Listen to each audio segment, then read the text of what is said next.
Namaku Alia. Aku bukan wanita sempurna, apalagi berasal dari keluarga kaya. Aku dibesarkan oleh seorang ibu penjual sayur keliling dan ayah buruh bangunan. Tapi sejak kecil aku diajarkan untuk sabar, jujur, dan bertanggung jawab. Prinsip-prinsip sederhana itu yang menuntunku sampai aku bertemu dengan Fahri, pria yang dulu kupikir adalah takdir terbaikku. Kami menikah dengan sederhana. Hanya digelar di halaman rumah Ibu Fahri, dengan tenda biru yang disewa sehari. Tidak ada pesta mewah, tidak ada gaun pengantin mahal, hanya kebaya pinjaman dan cincin perak kecil sebagai simbol. Tapi hari itu, aku bahagia. Sangat bahagia. Karena aku yakin, cinta adalah pondasi terpenting dalam rumah tangga, bukan harta atau pesta. Fahri adalah pria baik, dulu. Dia sopan, perhatian, dan begitu menyayangi ibunya. Saat pertama kali datang melamarku, dia bilang padaku, "Aku ingin kamu jadi istri yang bisa menemani aku sampai tua dan jadi menantu yang bisa bahagiakan ibuku." Kata-katanya sederhana, tapi terdengar tulus. Itu membuatku jatuh cinta lebih dalam. Hari-hari pertama setelah menikah kami habiskan di rumah ibunya. Beliau, Bu Aminah, adalah seorang janda pensiunan guru. Orangnya halus, lembut, dan sangat menyayangiku. Beliau bahkan memintaku memanggilnya Mama, bukan Bu. Kami sering memasak bersama, minum teh sore di teras, dan saling bercerita layaknya ibu anak kandung. Fahri bekerja di perusahaan distribusi barang milik teman lamanya. Gajinya tidak besar, tapi cukup untuk makan dan kebutuhan harian. Aku tidak menuntut banyak. Aku tahu kami belum mapan, dan aku percaya, kami bisa membangun semuanya bersama-sama. Aku ikut membantu dengan menjahit di rumah, menerima pesanan kecil-kecilan dari tetangga sekitar. Awalnya semua terasa damai. Kami memang tak punya banyak, tapi hati kami penuh syukur. Sampai perlahan-lahan, Fahri mulai berubah. Dia mulai sering pulang malam. Alasannya selalu pekerjaan. Kadang rapat, kadang lembur, kadang juga katanya harus bertemu klien.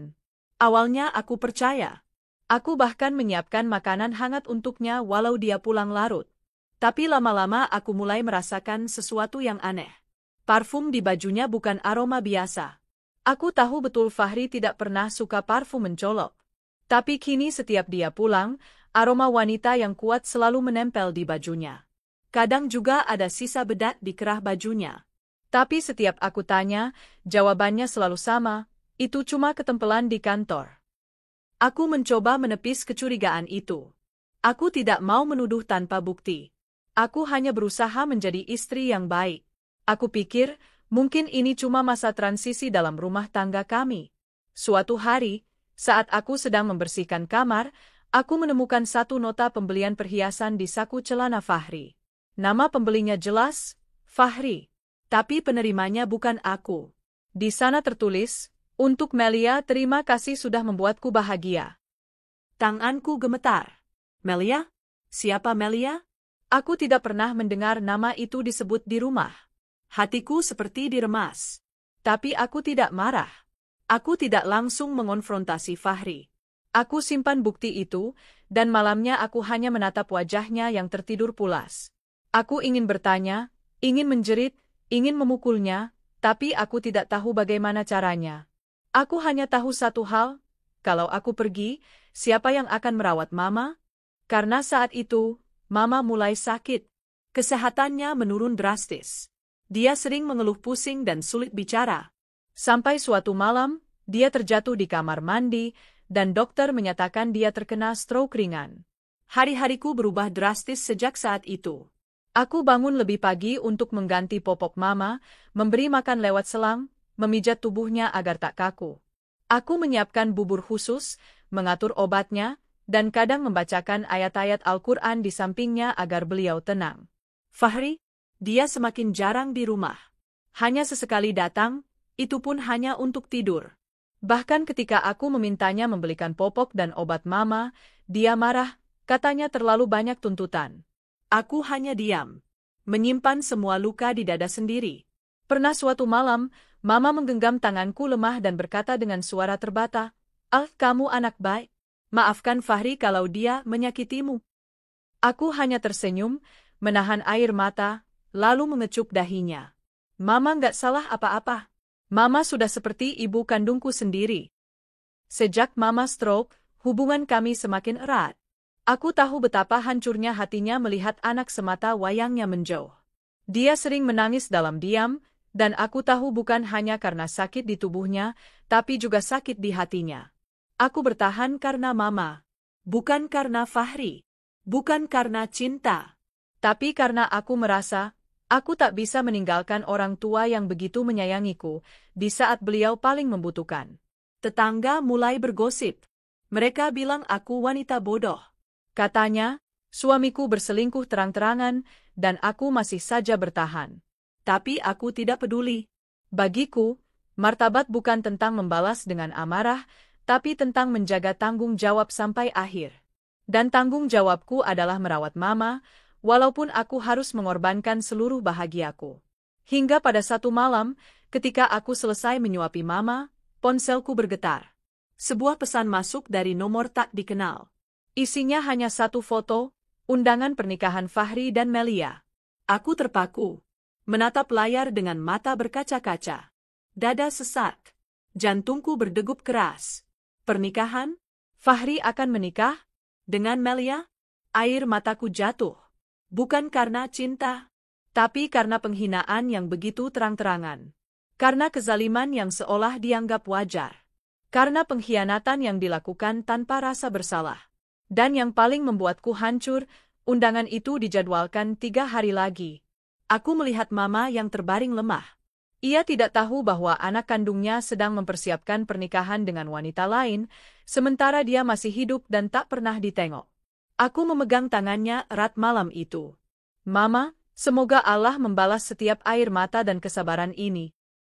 Hari-hari menjelang pernikahan Fahri dan Melia terasa seperti mimpi buruk yang tidak ada ujungnya. Aku tahu, aku harus kuat untuk Mama. Tapi di dalam hati, aku sudah lelah. Aku menangis bukan hanya karena dikhianati, tapi karena harga diriku diinjak-injak seolah aku tak ada artinya lagi. Sejak kuterima undangan pernikahan itu, Fahri tak sekalipun menyebut-nyebut soal pernikahan kepada kami di rumah. Dia tidak bicara apapun, tidak menjelaskan apapun. Malah semakin jarang pulang. Mungkin dia pikir aku akan diam saja selamanya. Mungkin dia pikir aku terlalu lemah untuk melawan. Tapi malam sebelum pernikahannya, sesuatu dalam diriku retak. Aku tidak kuat lagi melihat Mama memanggil-manggil namanya dalam tidur. Mengigau sambil berkata, "Fahri, jangan tinggalkan Mama. Nak, pulanglah." Air mataku menetes tiap malam.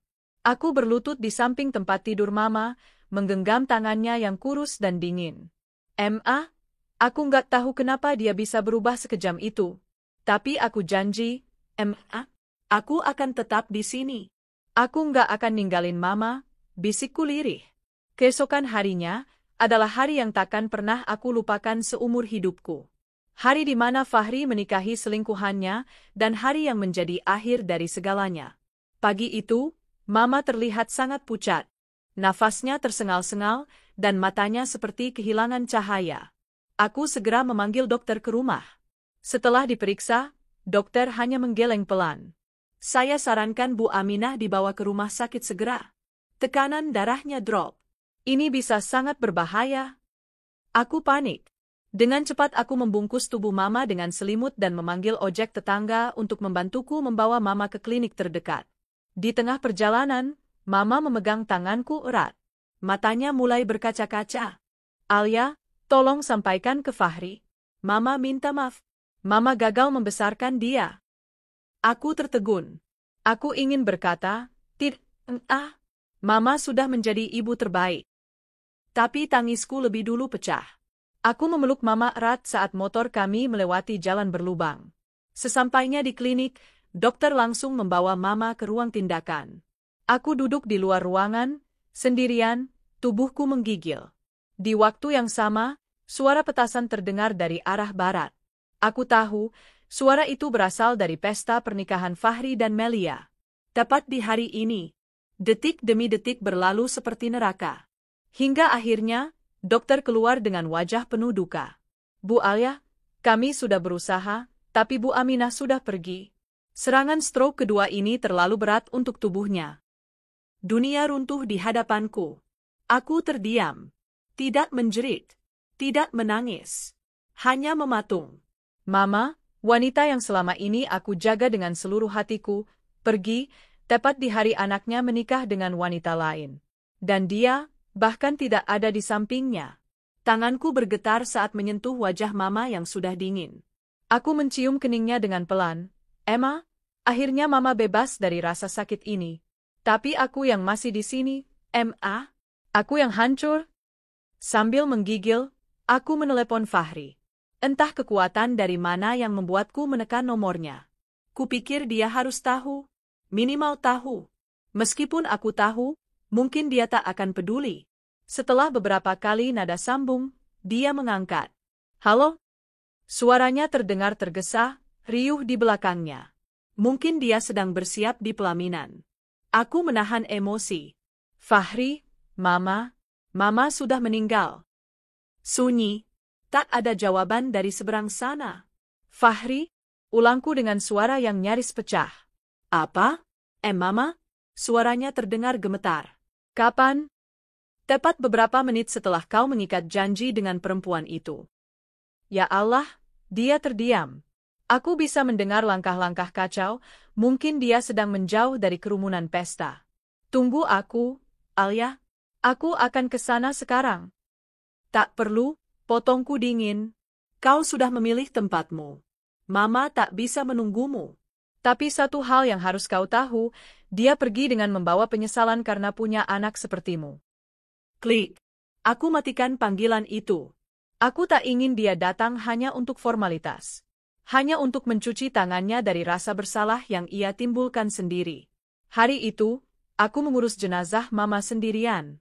Dari rumah sakit ke rumah duka, dari memanggil tetangga untuk bantu memandikan jenazah, hingga membacakan Yasin di malam pertamanya. Aku lakukan semuanya tanpa Fahri. Tanpa suamiku. Dan entah di mana dia malam itu. Apakah dia sedang merayakan malam pertama dengan istri barunya? Ataukah sedang duduk diam dalam penyesalan? Aku tak peduli. Aku hanya tahu satu hal, aku sudah kehilangan orang yang paling mencintaiku, dan itu semua karena kelalaian anak kandungnya sendiri. 3 hari setelah pemakaman Mama, Fahri datang. Wajahnya kusut, matanya sembab. Tapi tidak ada simpati lagi di hatiku untuknya. Dia berdiri di depan pintu dengan baju yang rapi, tapi tubuhnya gemetar. Alia, izinkan aku bicara. Aku tidak menjawab. Hanya membuka pintu sedikit dan berdiri diam. Aku salah, aku tahu aku jahat. Mama pergi tanpa aku sempat minta maaf. Aku bukan anak yang pantas. Tapi aku mohon, Alia, maafkan aku. Tangisnya pecah. Aku memejamkan mata, mencoba menahan amarah yang sudah lama kupendam. Maaf, kataku pelan. Kau minta maaf karena menikah dengan wanita lain sementara istrimu merawat ibumu yang stroke? Kau minta maaf karena tidak hadir saat ibumu menghembuskan napas terakhirnya? Atau kau minta maaf karena mengkhianati semua janji dan menghancurkan hidup 2 wanita sekaligus? Fahri jatuh berlutut.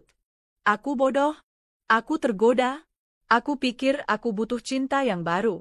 Tapi ternyata, tak ada yang bisa menggantikanmu. Tak ada yang bisa menggantikan Mama. Aku menatapnya, datar. Sayangnya, penyesalanmu datang ketika semua sudah terlambat. Mama sudah tak ada. Dan aku bukan Alia yang dulu. Dia mengulurkan tangan. Tolong beri aku kesempatan kedua. Aku menggeleng pelan. Kesempatan kedua bukan untuk pengkhianat. Cinta bisa tumbuh lagi, tapi kepercayaan yang kau hancurkan takkan pernah kembali. Lalu perlahan, aku menutup pintu. Meninggalkannya dalam tangis dan penyesalan yang memang pantas dia rasakan. Di balik pintu itu, aku berdiri tegak. Untuk pertama kalinya setelah sekian lama, aku merasa bebas. Dan di dalam hatiku, aku berbisik.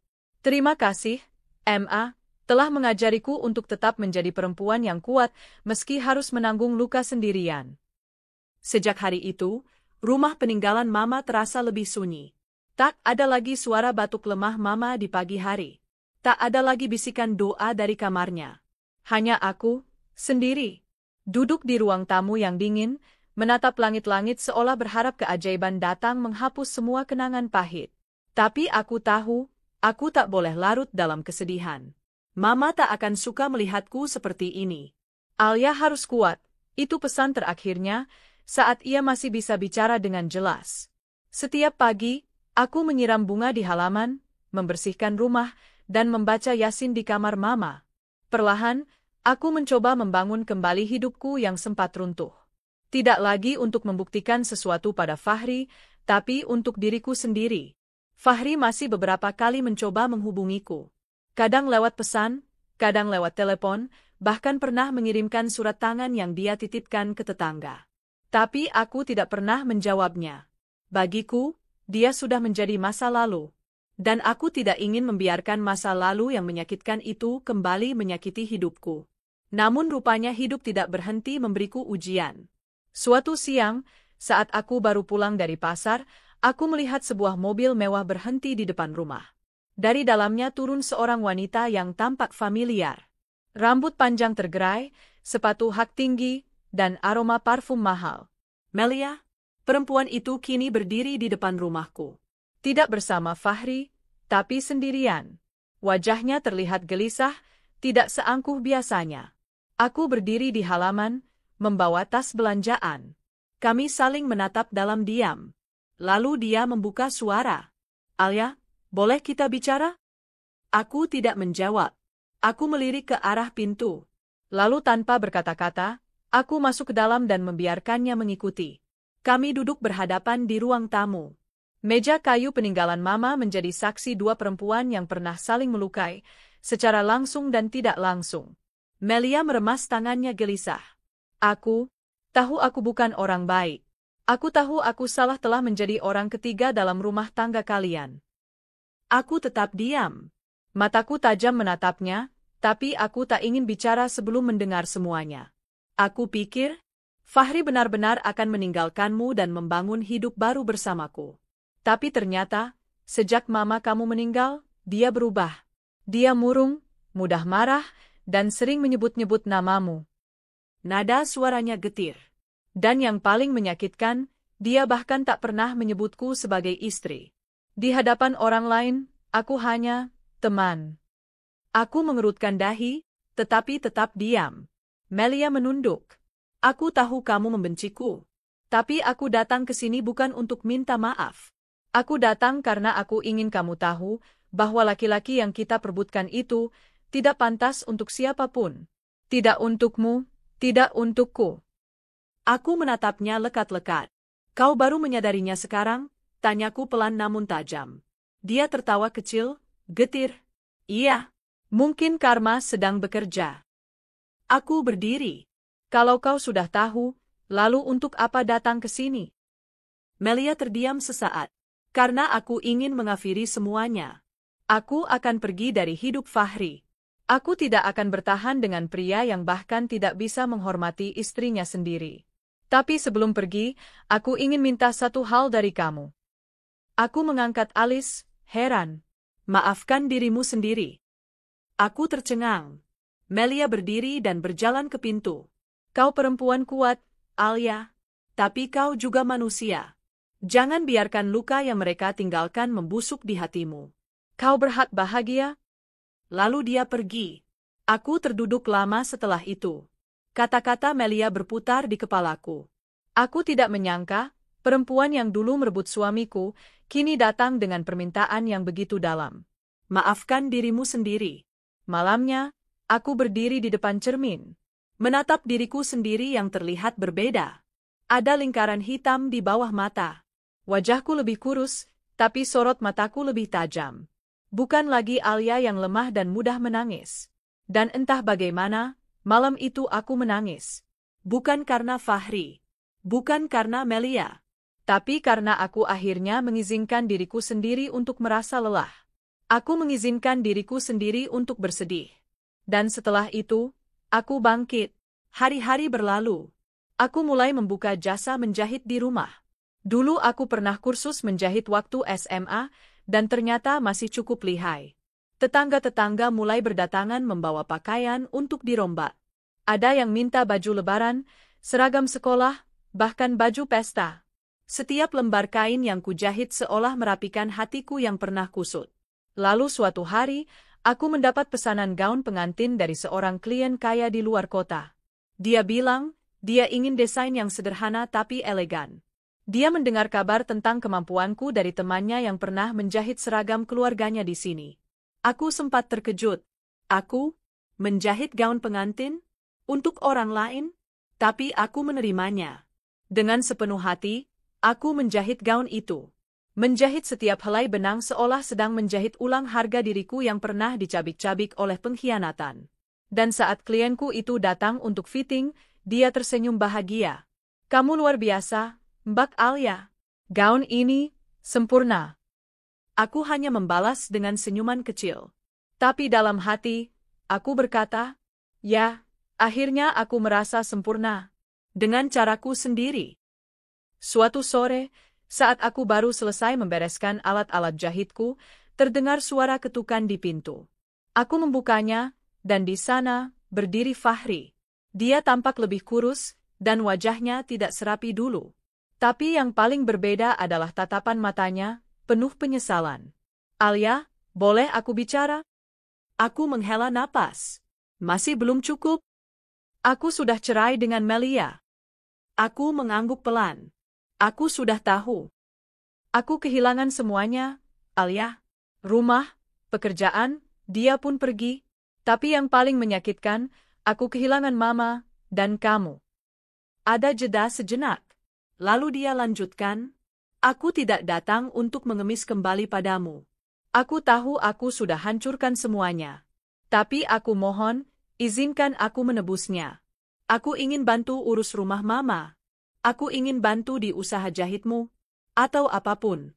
Aku cuma ingin menebus dosaku." Aku memandangnya. Dulu aku mencintai pria ini sepenuh hati.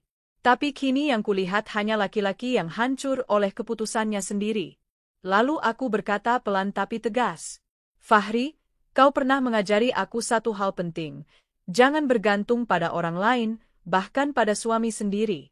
Karena saat mereka meninggalkanmu, hanya dirimu yang tersisa." Dia terdiam. "Terima kasih karena telah pergi. Jika tidak, aku tak akan pernah jadi sekuat ini." Aku tersenyum, bukan senyum getir, tapi senyum lepas. Dan aku menutup pintu dengan tenang. Malam itu, aku duduk di teras rumah sambil memandangi langit. Angin berhembus lembut, dan seolah aku mendengar bisikan Mama dari jauh. "Kau sudah melakukan yang terbaik, Nak. Mama bangga padamu." Aku tersenyum, dan untuk pertama kalinya setelah semua luka itu, hatiku terasa ringan. Setelah pertemuan terakhir dengan Fahri, aku benar-benar merasa lega. Seolah ada beban besar yang akhirnya lepas dari dadaku. Untuk pertama kalinya dalam hidup, aku merasa bebas. Bebas dari luka masa lalu, dari ketergantungan pada cinta yang salah, dan dari beban perasaan yang selama ini kusimpan sendiri. Aku bukan lagi Alia yang dulu. Aku bukan perempuan rapuh yang memohon dipilih dan dipertahankan. Aku adalah perempuan yang memilih untuk berdiri tegak, bahkan setelah dunia seolah runtuh di hadapannya. Hari-hariku mulai dipenuhi dengan pesanan jahitan. Aku bahkan mulai mendapat undangan untuk menghadiri pameran UMKM dan peragaan busana sederhana dari komunitas lokal. Gaun yang dulu kujahit untuk pengantin kaya itu, rupanya menyebar luas di media sosial dan membuat banyak orang tertarik pada hasil karyaku. Aku mulai mempekerjakan 2 orang tetanggaku untuk membantuku di rumah. Satu membantu menjahit, satu lagi bagian promosi dan membalas pesanan pelanggan via media sosial. Mereka bilang, usahaku sudah seperti butik rumahan kecil. Dan saat aku duduk di ruang kerja kecilku, mengatur jadwal pengiriman dan mendesain pola-pola baru, aku sadar, aku bahagia. Sampai suatu malam, seseorang datang lagi ke rumahku. Kali ini bukan Fahri, tapi seseorang yang membuat hatiku terkejut. "Assalamualaikum." Suara berat itu mengalun lembut dari depan pagar. Aku mengenalnya. Rizal. Dia adalah adik sepupu jauh dari almarhum Mama, yang dulu sempat beberapa kali datang ke rumah waktu Mama masih sehat. Kami tidak pernah akrab, tapi sejak Mama stroke, dia pernah beberapa kali menawarkan bantuan, yang kutolak dengan halus karena tak mau menyusahkan siapapun. Kini dia berdiri di hadapanku, dengan wajah tenang dan mata yang lembut. "Alia, maaf datang malam-malam begini. Tapi aku dengar kabar soal ibumu, aku baru kembali dari Kalimantan, baru tahu semuanya." Aku tersenyum kecil, menyilakannya masuk. Kami duduk di teras rumah, dengan 2 cangkir teh hangat dan semilir angin malam yang sejuk. Rizal menatapku dalam-dalam. "Kamu banyak berubah?" Aku tertawa pelan. "Orang yang terluka biasanya memang berubah." Dia mengangguk. "Tapi perubahanmu indah. Aku senang melihatmu berdiri di atas kakimu sendiri." Aku menunduk malu. Rasanya sudah lama tidak ada laki-laki yang menatapku tanpa menghakimi, tanpa mengasihani. Kami bicara lama malam itu. Tentang masa kecil, tentang mama, tentang bagaimana aku membangun bisnis kecil ini dari nol. Rizal mendengarkan dengan penuh perhatian. Tidak seperti Fahri yang dulu hanya memuji jika aku diam dan patuh. Rizal justru memuji karena aku kuat, karena aku bisa sendiri. Sebelum pulang, dia berkata, "Kalau kamu tidak keberatan, aku bisa bantu promosikan bisnismu ke komunitas pengrajin dan desainer yang aku kenal. Aku sekarang kerja di Dinas Koperasi dan UMKM." Aku mengangguk pelan. "Aku akan sangat berterima kasih kalau kamu mau bantu." Dia tersenyum. "Bukan bantu, aku hanya menyampaikan ke dunia bahwa ada perempuan hebat di sini yang karyanya pantas dikenal lebih luas. Dan untuk pertama kalinya, hatiku hangat bukan karena kenangan, tapi karena harapan baru." Hari-hari berikutnya berjalan cepat. Rizal benar-benar menepati janjinya. Ia membantuku membuat katalog digital, mendesain logo usaha kecilku, dan mendaftarkan ke beberapa marketplace. Dalam waktu 3 bulan, pesanan semakin ramai. Bahkan ada satu butik dari Bandung yang ingin menjadi reseller. Aku ingat saat pertama kali mengepak pesanan untuk pengiriman luar kota, tangan ini gemetar. Aku menulis alamat itu dengan hati-hati, seolah menuliskan masa depanku sendiri. Rizal sering mampir ke rumah sepulang kerja. Bukan hanya untuk urusan usaha, tapi kadang hanya sekadar makan malam dan mengobrol. Hubungan kami tumbuh dengan alami, tanpa paksaan, tanpa janji manis yang membutakan. Tapi di balik kebahagiaan ini, ada satu bayang-bayang yang terus mencoba merusaknya. Fahri. Dia masih mencoba menghubungiku, walau tidak sesering dulu. Kadang lewat pesan panjang yang isinya permintaan maaf, kadang hanya ucapan selamat atas usahaku yang berkembang, yang katanya dia lihat di media sosial. Aku tidak pernah membalas. Sampai suatu siang, saat aku sedang menjahit gaun pesanan, Rizal mengetuk pintu ruang kerjaku. "Alia, kamu kedatangan tamu." Aku keluar dan mendapati Fahri berdiri di teras, wajahnya seperti biasa, lusuh, menyesal, dan penuh harap. "Aku hanya ingin bicara sebentar," katanya. "Tidak akan lama." Aku memandang Rizal sebentar. Dia mengangguk tenang, lalu masuk ke dalam memberi kami ruang. Fahri menatapku. "Kau terlihat luar biasa. Rumah ini jadi hangat. Usahamu berkembang. Aku melihatmu dari jauh, dan aku tahu, aku sudah kehilanganmu." Aku tidak menjawab. Dia menghela napas panjang. "Aku tidak datang untuk meminta kembali. Aku hanya ingin bilang, aku menyesal. Dan aku tahu aku tak pantas mendapat maaf darimu.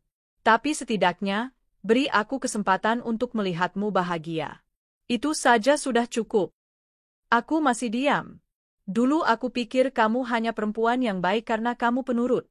Ternyata kamu kuat. Kamu cerdas. Dan aku terlalu bodoh untuk melihat itu. Aku menatap matanya. "Aku sudah memaafkanmu, Fahri. Tapi aku takkan pernah membukakan pintu itu lagi.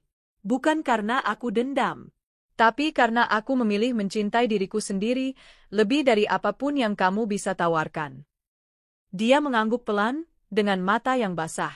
"Terima kasih, karena pernah mencintaiku. Dan terima kasih, karena sudah melepaskanku." Aku menatapnya dalam-dalam. "Pergilah dengan tenang. Kita sudah selesai." Lalu dia melangkah pergi, dan aku menutup pintu itu. Pintu yang tak akan pernah kubuka lagi untuknya. Malam itu, Rizal duduk di sampingku, di ruang kerja. "Sudah lega?" tanyanya. Aku mengangguk. "Sangat." Dia menatapku lekat-lekat. "Aku tahu waktunya belum tentu sekarang. Tapi saat kamu sudah siap membuka hati lagi, aku akan tetap di sini. Aku menoleh padanya. Apa kamu yakin? Aku bukan perempuan tanpa masa lalu. Luka itu masih tertinggal, Rizal. Dia tersenyum hangat.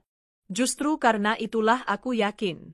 Karena kamu adalah perempuan yang mampu bangkit dari luka itu. Dan aku ingin menjadi bagian dari kisah baru yang kamu tulis sendiri. Air mataku jatuh. Tapi kali ini bukan karena sedih. Ini air mata lega. Air mata dari seseorang yang akhirnya tahu bahwa cinta sejati tidak akan pernah menyakitimu, tidak akan mengkhianatimu. Ia akan menunggu dengan sabar dan tulus. Malam itu, aku menulis di buku harianku. Mama, terima kasih karena selalu ada di hatiku. Aku tahu Mama melihatku dari sana, dan aku ingin Mama tahu. Alia yang dulu sudah tumbuh. Dia kuat, Mama. Dia bahagia. Dan dia tidak akan pernah lagi memohon cinta yang tak layak ia terima. Karena sekarang, dia tahu, dia pantas dicintai dengan sepenuh hati. Waktu terus berjalan, dan usahaku berkembang lebih pesat dari yang pernah kubayangkan. Rumah sederhana peninggalan Mama kini telah berubah menjadi butik kecil yang ramai dikunjungi. Tak hanya menjual gaun, aku mulai menerima kelas menjahit untuk ibu-ibu sekitar, bahkan anak-anak muda yang ingin belajar. Di tengah semua kesibukan itu, Rizal tetap hadir. Ia tak pernah memaksaku untuk menjalin hubungan. Ia hanya ada, menemani, membantu, dan perlahan, seperti embun yang menyegarkan pagi hari, kehadirannya mulai mengisi ruang kosong dalam hatiku yang lama kututup rapat. Suatu sore, saat kami duduk berdua di teras rumah sambil menyeruput teh, Rizal bertanya dengan suara pelan. Alia, kamu bahagia sekarang? Aku tersenyum sambil menatap langit yang mulai berwarna jingga. Iya, Rizal. Aku sangat bahagia. Bukan karena usahaku sukses, bukan karena pujian atau perhatian orang. Tapi karena aku tahu aku bisa bangkit. Aku bisa hidup tanpa menggantungkan diri pada siapapun. Dia menatapku dalam-dalam. Kalau suatu hari kamu merasa siap untuk membuka hati, aku akan ada di sini. Tapi jika tidak pun, aku tetap bersyukur pernah mengenalmu. Aku menarik napas dalam. Jantungku berdebar pelan. Lalu untuk pertama kalinya, aku menjawab pertanyaan yang tak pernah kutemui jawabannya selama ini. Rizal, mungkin hatiku tidak secepat itu sembuh. Tapi perlahan, kamu mengajarkanku sesuatu. Bahwa cinta tak harus menyakitkan. Cinta bisa setenang senja, sesabar hujan yang turun perlahan. Dan aku rasa, aku siap untuk mencintai lagi. Dengan hati yang baru. Senyumnya mengembang perlahan, dan dia menggenggam tanganku. Hangat, tenang. Tak ada janji berlebihan, hanya kehadiran yang tulus. 3 bulan kemudian, Rizal melamarku dengan cara paling sederhana dan paling menyentuh. Ia tidak membawa mawar, tidak menyewa restoran mewah. Ia hanya datang bersama kedua orang tuanya ke rumah. Duduk di ruang tamu yang dulu penuh kenangan dengan Mama. Dan dengan suara tenang, ia berkata, "Saya tidak ingin menggantikan siapapun di hati Alia. Saya hanya ingin menemaninya ke masa depan. Membangun rumah yang penuh cinta. Dan bila diperkenankan, saya ingin menjadi bagian dari hidupnya selamanya." Aku menangis, tapi bukan karena luka. Air mata itu kini menjadi saksi bahwa setelah badai, pelangi benar-benar datang. Aku menerima lamarannya. Persiapan pernikahan kami sederhana. Tidak ada pesta mewah. Tapi semuanya terasa hangat. Gaun pengantin yang kupakai adalah hasil jahitanku sendiri, dengan motif bunga-bunga kecil yang melambangkan harapan baru. Aku tidak memamerkannya di media sosial. Aku hanya ingin hari itu menjadi milik kami sepenuhnya. Yang mengejutkanku, pada hari pernikahanku, aku mendapat kiriman bunga dari seseorang yang tak kuduga, mantan suamiku, Fahri. Di antara rangkaian bunga mawar putih, ada selembar kartu kecil bertuliskan, "Alia, hari ini kamu menikah bukan dengan orang kaya, bukan pula dengan pria sempurna. Tapi kamu menikah karena kamu memilih dengan hatimu. Dan aku tahu, kamu akan bahagia. Maafkan aku yang pernah menyia-nyiakanmu. Selamat menempuh hidup baru." Aku tersenyum. Bukan karena bahagia menerima pesannya, tapi karena kini aku bisa membaca namanya, tanpa rasa sakit, tanpa luka. Hanya perasaan ikhlas dan lega yang memenuhi dadaku. Pernikahan kami berjalan lancar. Banyak tamu yang datang bukan untuk melihat kemewahan, tapi untuk merayakan cinta yang tumbuh dari luka. Banyak di antara mereka adalah tetangga yang dulu menatap iba saat aku berjalan sendirian membawa mama ke puskesmas. Kini mereka melihatku tersenyum, menggandeng tangan pria yang mencintaiku sepenuh hati. Di hari itu, aku tidak merasa kehilangan mama. Aku merasa dia hadir. Dalam angin yang meniup lembut kerudungku. Dalam cahaya matahari yang menghangatkan pipiku. Dalam pelukan para ibu-ibu yang mendoakanku dengan mata berkaca-kaca. Setelah akad nikah, Rizal menggenggam tanganku dan berbisik pelan, "Alia, terima kasih karena sudah memilihku. Aku janji, aku tidak akan pernah membuatmu menangis lagi, kecuali karena bahagia." Aku mengangguk. Dan aku pun berjanji, akan menjadi istri yang tidak sempurna, tapi penuh cinta. Beberapa bulan setelah pernikahan, butikku pindah ke lokasi yang lebih besar. Dengan bantuan Rizal dan dukungan dari Dinas UMKM, aku mendapat pelatihan bisnis dan permodalan. Aku bahkan diminta menjadi pembicara di seminar tentang perempuan tangguh. Hari itu, saat aku berdiri di depan para peserta, mengenakan gaun biru hasil desainku sendiri, aku menceritakan kisah hidupku. Bukan untuk mencari simpati, tapi untuk memberi semangat kepada mereka yang pernah berada di titik terendah. "Jangan biarkan luka masa lalu mengurungmu," kataku. Karena setiap dari kita punya kekuatan untuk bangkit. Bahkan dari kehancuran sekalipun. Ruang itu hening, beberapa peserta terlihat menyeka air mata. Dan aku sadar, aku tidak hanya menjahit kain, tapi juga harapan. Suatu malam, aku duduk di meja kerja, menyusun desain baru. Rizal masuk membawa 2 cangkir coklat hangat. "Kamu nggak lelah?" tanyanya sambil menyodorkan cangkir. Aku tersenyum. Sedikit. Tapi hati ini terlalu bahagia untuk mengeluh. Dia duduk di sampingku, lalu membuka buku catatan kecil. "Aku punya ide," katanya. "Bagaimana kalau kita bikin program pelatihan menjahit untuk para janda atau ibu tunggal? Kita bisa latih mereka, beri bahan, lalu mereka produksi dari rumah. Hasilnya bisa kita jual lewat butik kita." Aku menatapnya dengan kagum. "Kamu serius?" "Kenapa tidak?" katanya. "Kita pernah berada di titik bawah. Dan kita tahu rasanya. Sekarang, kita bisa bantu orang lain merangkak naik. Itu lebih bermakna dari sekadar bisnis." Aku menatapnya lekat. "Kamu memang lelaki terbaik yang datang terlambat di hidupku, tapi sangat tepat waktunya." Dia tertawa pelan dan menggenggam tanganku. Hari-hari berlalu penuh cinta dan kerja keras. Aku dan Rizal bukan pasangan sempurna. Kami kadang berbeda pendapat. Tapi kami belajar untuk saling mendengar, saling mengerti. Dan setiap kali aku menatapnya, aku tahu, aku telah memilih dengan benar. Kini, rumah ini penuh tawa. Bukan lagi sunyi seperti dulu. Di ruang yang dulu menjadi tempat mama menahan sakit, kini ada mesin jahit yang berbunyi riang. Di dapur, Rizal kadang memasak sambil menyanyi, walau suaranya fals. Dan aku tahu, aku tidak akan pernah merasa sendiri lagi. Satu malam, saat hujan turun, aku membuka album lama mama. Foto-foto kami waktu masih lengkap. Aku tersenyum dan berkata dalam hati, "Mama, aku sudah menemukan rumah yang baru. Bukan karena dindingnya mewah, tapi karena hatiku nyaman di dalamnya. Terima kasih, Ma, karena pernah membesarkanku dengan cinta."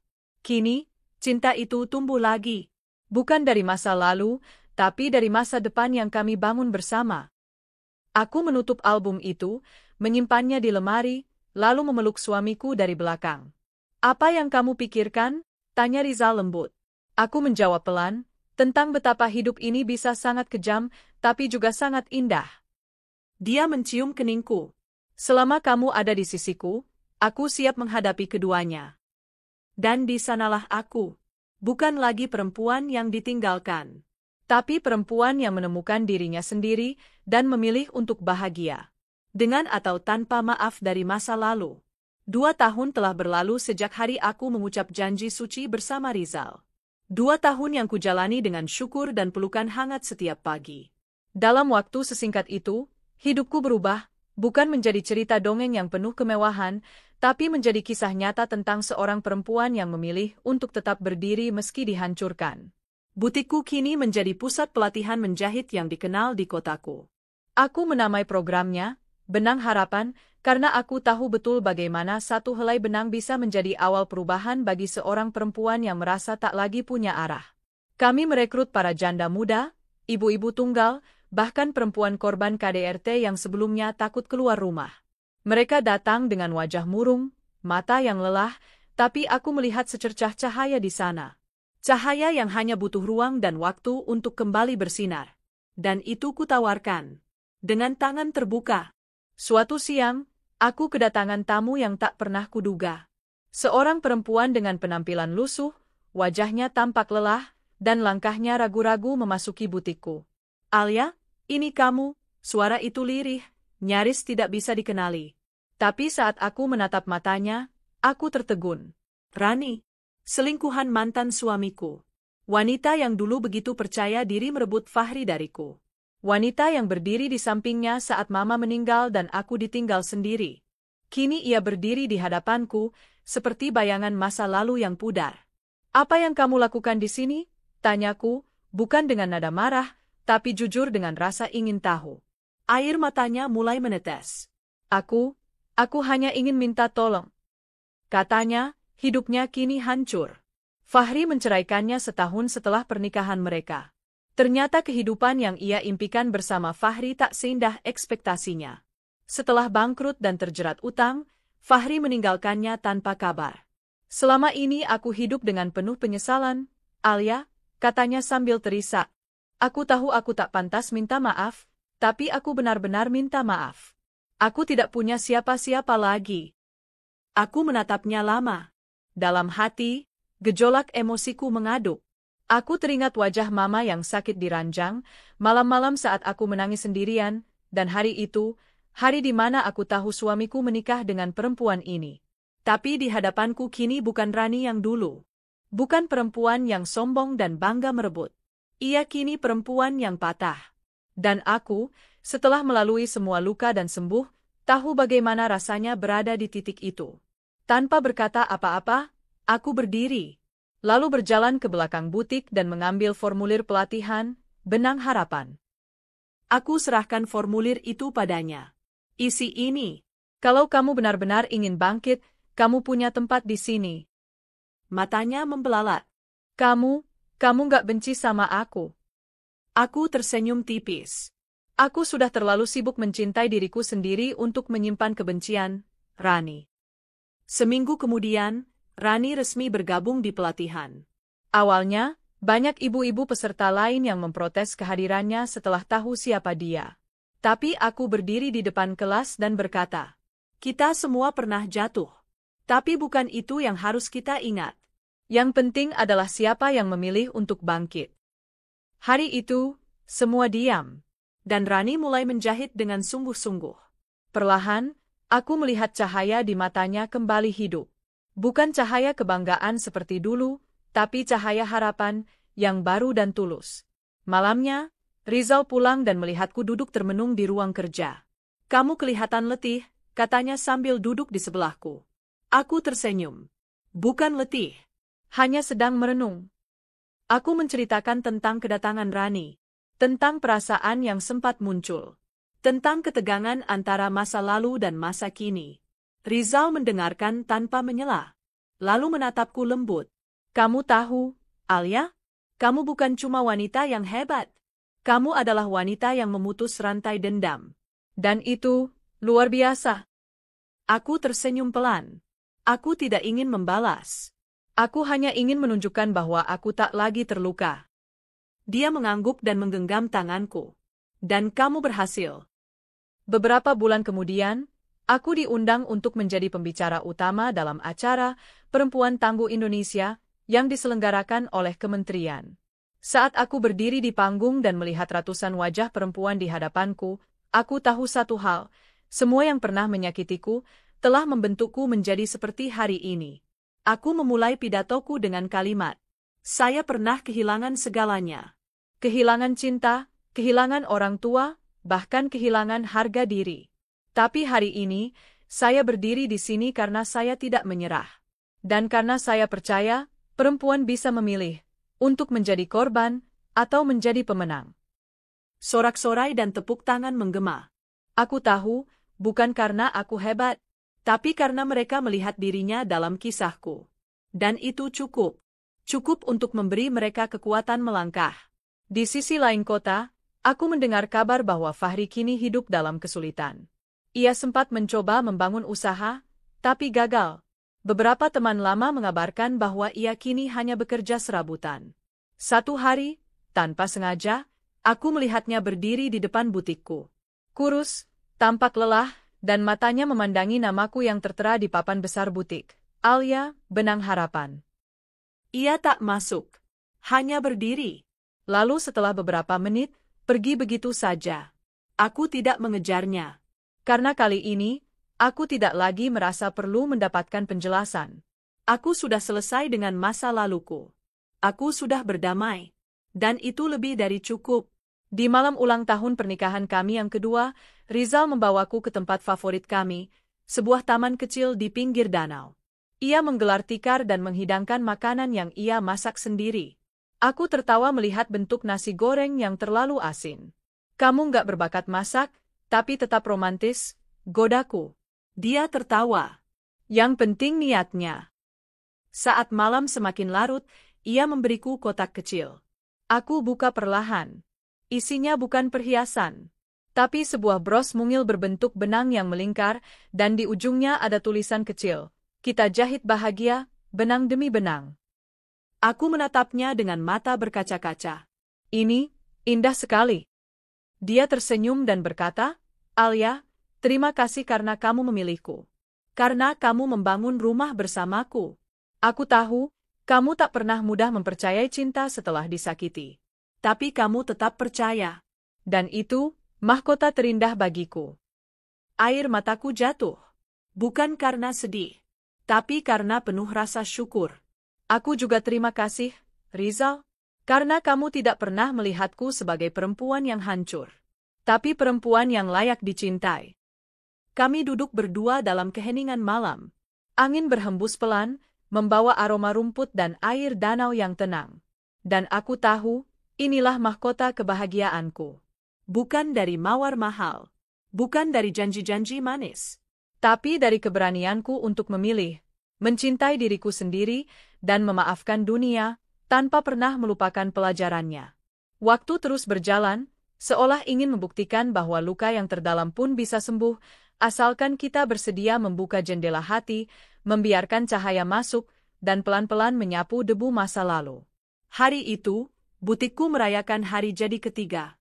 Siapa sangka, tempat yang dulu hanya berisi 2 mesin jahit dan 1 rak benang bekas, kini menjadi tempat berlindung bagi puluhan perempuan yang dulunya merasa dunia sudah tidak berpihak pada mereka. Acara syukuran kecil-kecilan itu diisi dengan pertunjukan busana sederhana, hasil karya para peserta pelatihan Benang Harapan. Ada wanita parubaya yang dulu ditinggal suami tanpa kabar, gadis muda korban kekerasan, bahkan perempuan yang pernah hidup di jalanan.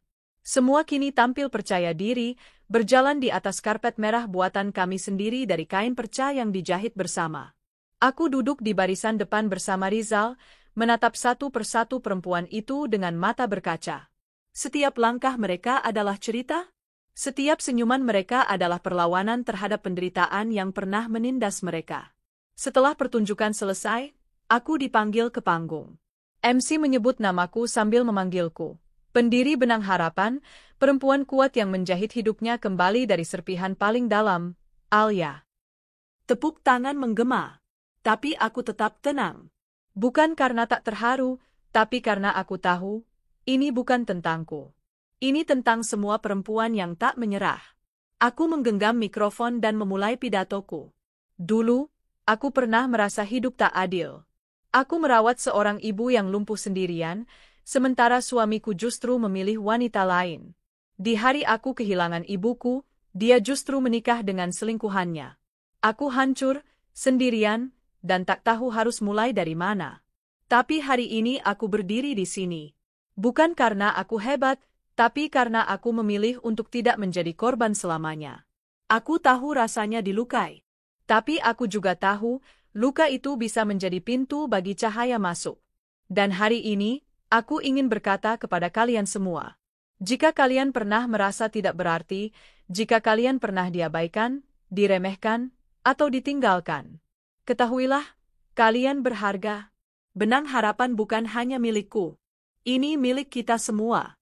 Karena kita tahu, hidup bisa dijahit ulang. Kita bisa menjahit kembali harga diri kita, martabat kita, dan masa depan kita. Benang demi benang. Cinta demi cinta. Setelah pidato, banyak yang menyalamiku sambil menangis. Para ibu memelukku seolah aku anak mereka. Perempuan muda menggenggam tanganku seolah aku saudara mereka. Dan di antara kerumunan itu, seseorang mendekat. Fahri. Aku tertegun. Ia berdiri ragu di depan panggung, wajahnya lebih tua dari usianya, matanya menyimpan penyesalan mendalam. Tubuhnya kurus, pakaian rapi tapi tampak usang. Aku turun dari panggung dan menemuinya. Alia, suaranya lirih. Boleh aku bicara sebentar? Aku mengangguk. Kami duduk di pojok ruangan, jauh dari keramaian. Untuk pertama kalinya dalam 5 tahun, kami berbicara 4 mata. Aku dengar semua tentang Mama, aku bukan anak yang pantas. Ia mengusap wajahnya yang kini dipenuhi kerutan. Aku tahu aku salah. Aku tahu aku menyakitimu, meninggalkanmu di saat kamu paling butuh. Aku tahu aku takkan bisa menghapus semuanya.